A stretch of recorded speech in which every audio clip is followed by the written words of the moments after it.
Welcome aboard. It's Captain G to Conflict of Arms, Vietnam. It is Operation Tet Offensive.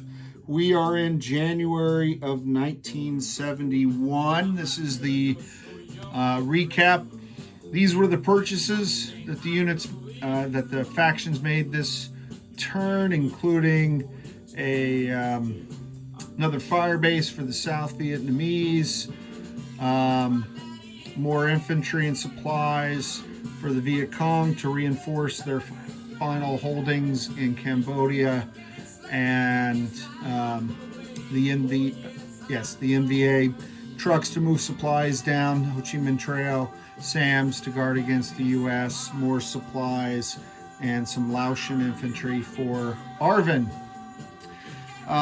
The turn order, we come over here. The NVA go first, went first, then the South Vietnamese, then the US, and finally the VC. So when the NVA rolled on their influence, they did get it. So they moved up to 3 on China. They're already at 6 on the USSR. The red dice indicate NVA attacks. There were a couple. They tried taking this zone in Laos. They brought in supplies with the sapper that can move 2 and moved in here. Brought the sapper, I think, from North Vietnam 1-2. But they didn't get the hits they needed in turn 1 to finish it. And then the defending South Vietnamese allied forces rolled a 1, and that destroyed the supply for round 2, and they were forced to retreat. Still a potent offensive force, all those sappers, but they'd have to bring supplies down from this zone next time. The other attack that the NVA tried, I'm crushing pieces, were here, red number 2. Again, they brought forces from Cambodia as well as Kon Tum, this zone in South Vietnam. Here, they did not get the hits they wanted, and the defending U.S. infantry, Marines, and helicopters that were here defeated the NVA and destroyed their supplies, forcing them to retreat as well. We go over here for ARVN. This large force tried to attack into South Mondulkiri. The defending NVA had, the defending VC had a SAM as well as a rat tunnel, and the SAM shot down one of the ARVN Air Force Dragonflies. At first, I thought I could take a helicopter as a casualty, but then I remembered that the difference between the SAM and the AA guns is that the SAM gets radio guidance. So the defending SAM gets to pick its target. So they picked the Dragonfly, not the helicopter. And they also destroyed another supply, and ARVN was forced to retreat. But the very next turn, green number 1, it was the US turn. And the US had 2 attacks here where there was a large South Vietnamese, or sorry, there was a large VC force in South Vietnam, as well as here. So they brought their tanks up, they brought their APCs, they used their jet aircraft, and then here they brought in their Marines from East Stack. They flew in forces from the north down, and they succeeded in both battles. They used every B-52 that they had in an arc light strike, and they tried napalm bombing the VC before the attack occurred. I had 5 bombers rolling 2 dice each, so that's 10 dice at 1, and I got 1 hit. I guess I should be statistically pleased with that, but I was hoping for more.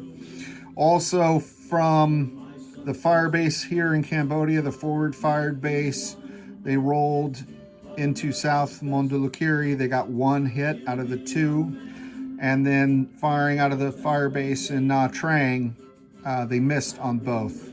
So they did benefit from the napalm, and these guys benefited from the artillery. And as you can see, by concentrating the Marines, both ANZAC and US, here in this tile with the river, the US was able to take both zones. So I started to do non-combat, and then I realized this zone was worth 2, and South Vietnam was already at 28. So when I come back over here, the U.S. income, they had rolled a 4 to decrease their income at the start of the turn. So they were down to 10. But with the U.S. taking that tile in Cambodia and the income going to South Vietnam, they have achieved the victory condition of South Vietnam having 30 CP in income. So when I back up, basically they've liberated all of South Vietnam, at least in these sectors. There are a couple zones where the NVA still have control, and a large NVA force coming down, but too late. They're still blocking the Ho Chi Minh Trail. A couple zones up here remain in free Laos control, Laotian control. I'm not sure what to say there. And they've basically swept through Cambodia. These VC were moving up to join the Khmer Rouge, but wasn't going to work. These guys needed to come down. That was my mistake. I should have brought them down last time. I was afraid they'd get attacked, but they had to come down and then attack, and then these guys move up to join them. But that would have been the only chance that the VC had. So too late for that. They would have had to move down in non-combat. The game was already over with the fall of this VC stronghold. So that's it. Overall, closing thoughts. I really enjoyed this game. I know I made a lot of mistakes. Some mistakes I made more than once. But that happens in fog of war when you're learning a new game. I really enjoy the way the geography works with the river tiles, the forests, and then the mountains impacting ground movement, the forests impacting attack by air, the river impacting attack by ground. That all worked well. I love the sapper concept. You get that Vietnam infiltration, the fact that they can move around behind enemy lines. I'd made some mistakes on this when they're using their civilian clothing capability, if you will, where they can move freely behind enemy lines. Only the specialist can attack, so this Arvin Ranger attacking these guys could not be joined by this infantry or this air. It's only the specialist. Now, if this specialist up here was to board an APC and it was to move down 1, 2, 3 to attack here, then the transport vehicle and the specialist, the Arvin Ranger, could attack this guy. So that's the only option there. So helicopters and APCs, if they're transporting the specialist to attack the zone, but aircraft, artillery, regular infantry, they can't distinguish between the camouflage VC infiltrators and the civilian population. So that was a mistake I'd made more than once. The other big mistake I think I made was that if there's no defender, I thought the VC sapper had that unexploded ordnance capability that they could go ahead and do a raid. But in reality, That's the equivalent of a walk-in, where you walk into a zone. You have to have a supply, but you don't consume it. And that correction to the way I was interpreting the rules dramatically impacted these sappers. Because while I thought they were free to damage at no supply, they were then totally cut off. Without supplies, they were pretty much useless down here. I needed to get supplies down to them. The VC and the NVA both struggled with that, and it ended up costing them the game. Love the way the Ho Chi Minh Trail works. I think that's a great mechanic. I enjoy the Soviet and Chinese influence factor in their military aid, lend-lease of units to the communists, the Chinese volunteers coming in. The events are well thought out and timed based on what really happened in history. The Cambodian incursion, the Tet Offensive, the Sino-Soviet split, Kent State. There's just a number of key events in history that really add to the flavor of the game. Some things that I miss, obviously, naval aviation. I'd love to find a way to include that. I have my thoughts, but love the fire base. How that works. The rat tunnels. I don't know if there are any out here now because I just swept through. But the way the rat tunnel concept works, should have been building more of those as the VC. Even if it's a walk-in, and I know I did this rule wrong. If you walk into the zone, there's no defending VC or NVA infantry, and the South Vietnamese just walked in with a supply. They would still have to roll because of the punji stick concept and the rat tunnels to clear the tile. They could be susceptible, so you'd still have to roll. There's no combat, but you still have to roll. And if you roll a 10, they take casualties. So I know I did that wrong at least once.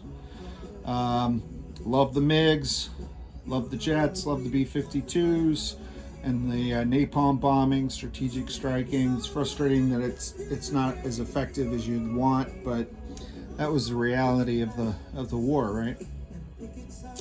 I think those are all my collective thoughts off the top of my head.